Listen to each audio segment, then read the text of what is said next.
This is our Forex blog for July 8th, 2011.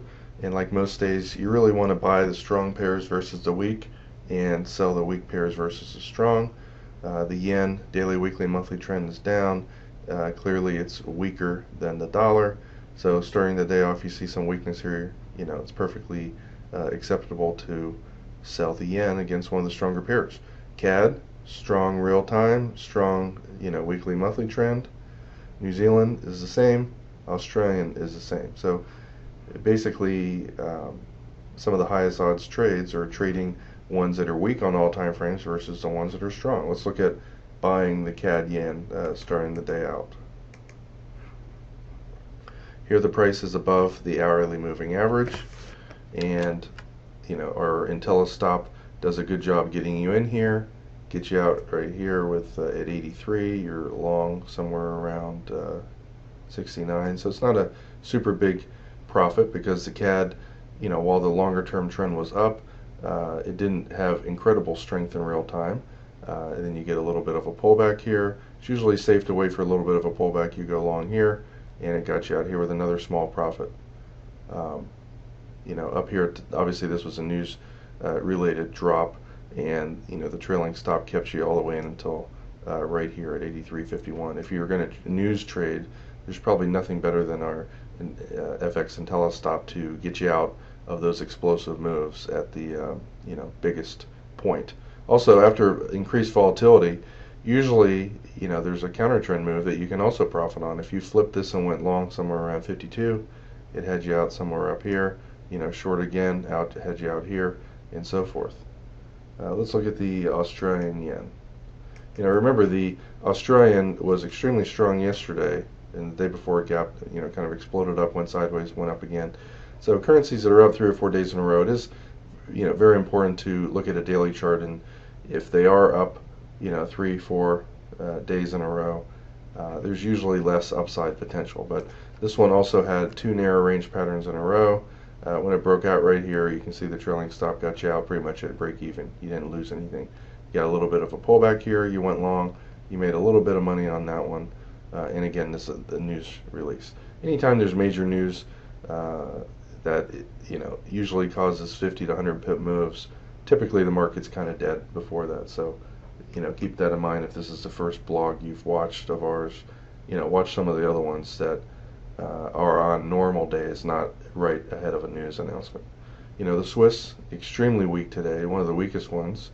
You could have traded the Swiss against the strong CAD, the strong Australian, and more than likely this one moved more than the yen based one. Here's the CAD Swiss, and you can see earlier today this had much bigger moves up, 50 pips, 20 pips on this one, a pullback here in this around 31, out at 51, 20 pip move, and again that was obviously news related there.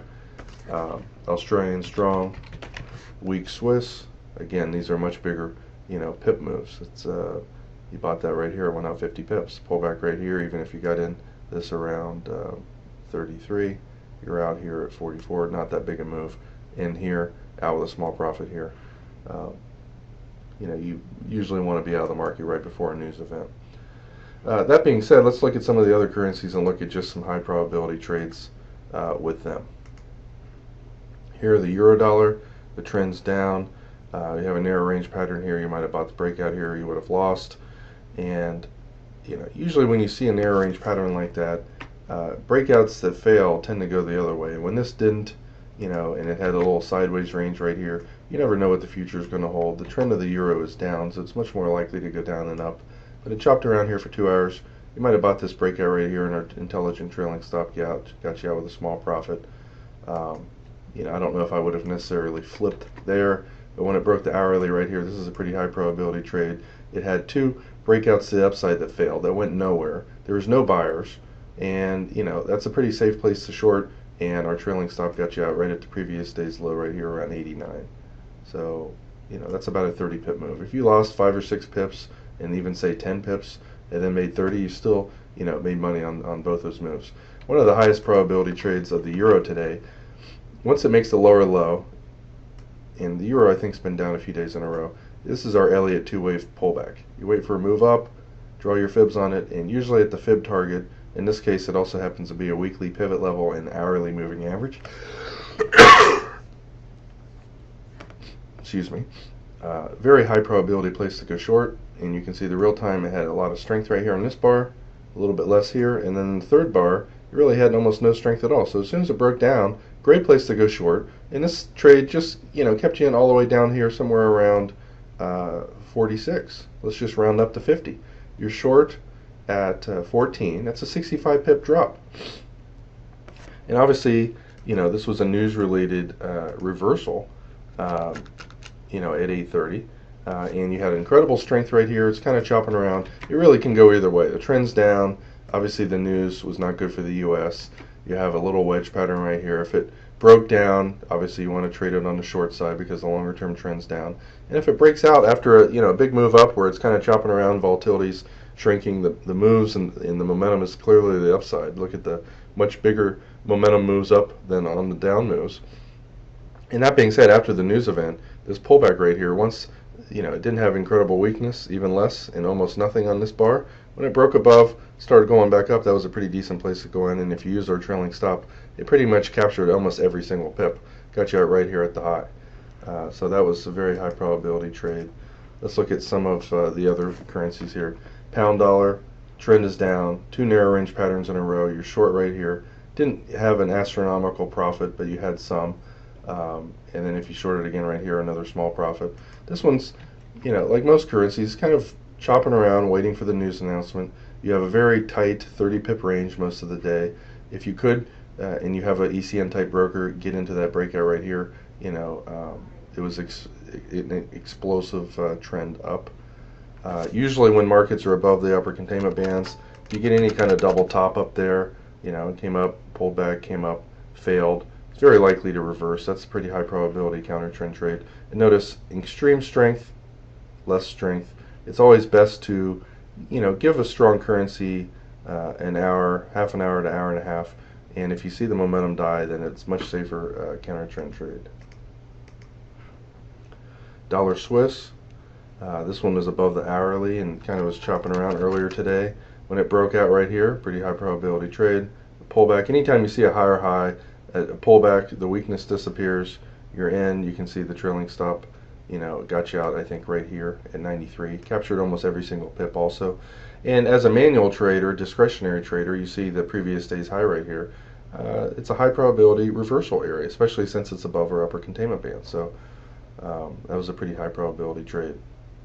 And I've found lately, I'm taking more and more of these type of trades, and I haven't really gone over it too much in class.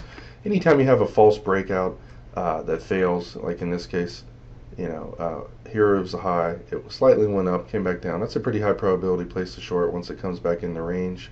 Trailing stop got you out. It didn't, unfortunately, continue down. And then you have another false breakout here that comes back down. Obviously, this was news related, but just absolutely crashes. False breakouts are phenomenal places to look to buy and sell at. For example, this one's kind of chopping around, the longer term trend's down. It breaks out and then fails, comes back into the range. Pretty decent place to short, falls 20 pips in less than 20 minutes. And that's usually what you'll find with a false breakout. Now this one has a longer term monthly trend that's down. Here's our trading zone, previous day's high, just absolutely extremely far away from the price level down here. Anything above the upper containment band usually is going to pull back eventually. It's more of a matter of when than if it's going to. Australian dollar, here's another good example of false breakouts. Here's yesterday's high, broke out, came back down, good place to go short. Didn't generate too much profit. Went back up again, failed to even go above the high. So that once it broke underneath the hourly, pretty high probability place to go down. Came up to the hourly again, you might have shorted right here, got out, shorted again here. Obviously that was news related. You want to be kind of flat right before news most of the time.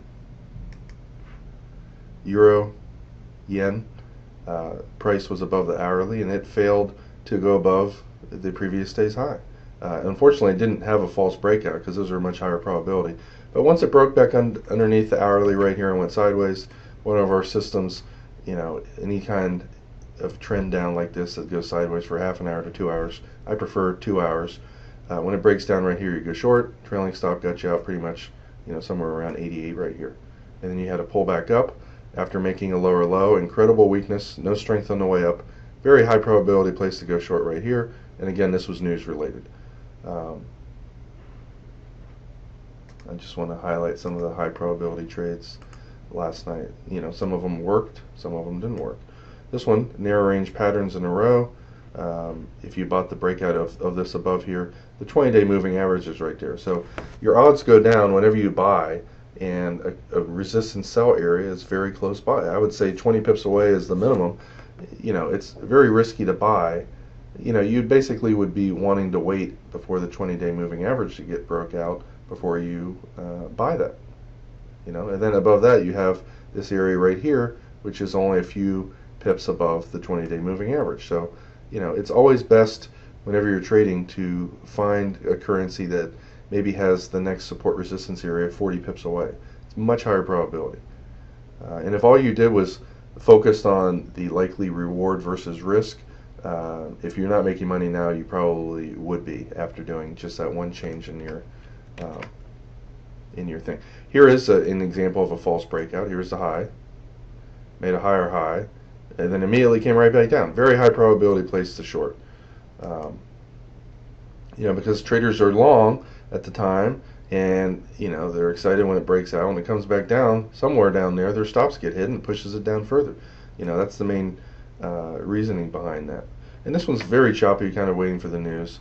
Notice the low here of the day. When it did break down based on the news and it came up here, pretty high probability place to sell. The first time it hits, you never know if it's going to go higher, but when you give it about an hour and it can't break that level, very high probability place to go short. Very easy, 20 pips, and that's probably a 70% probability trade.